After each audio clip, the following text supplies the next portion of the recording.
SKE asked, "Hi Jessica, I'm getting my Save the Cat beats together and I'm finding I'm struggling with the fun and games beat. We all struggle with the fun and games beat, don't worry. You're in a good place. I'm working on a novel about the zombie apocalypse taking place during the Dust Bowl in Oklahoma and their journey to California." Ooh, it's like Grapes of Wrath meets The Walking Dead. How fun. How do I develop the fun and games beat for my novel? Okay, so that seems to be what you're asking.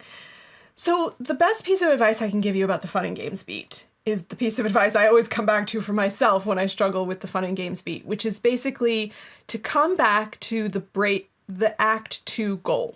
So when your characters break into two, whatever that looks like for you, maybe that's the journey across a journey from Oklahoma to California. I think that's the break into two of Grapes of Wrath anyway.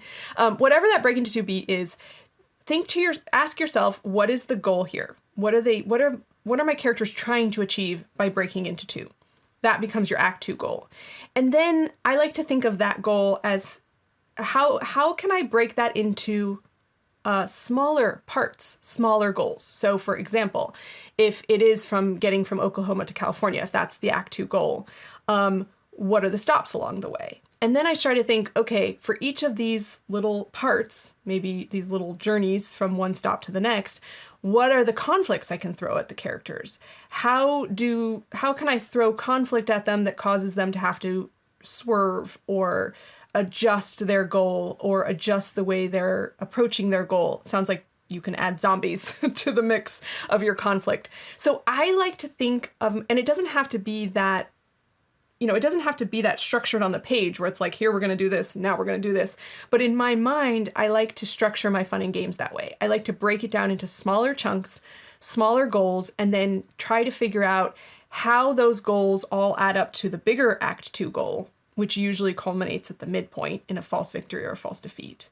And then how I can twist those goals, make them harder, add conflict, make my characters have to reassess what they're doing and regroup and all of those things. So that's my best advice on how to tackle the fun and games. And sometimes with that dang fun and games, you just have to write through it for your first draft, come back and fix it later once you've seen the full story, because I can't tell you how many times the fun and games has caused me strife, and I've just powered through and then come back and edited it later when I had a fuller picture of the whole story. If you enjoyed this video, we've got a lot more on writingmastery.com. Check the description for links to our blog, free writing tools, and more. Happy writing.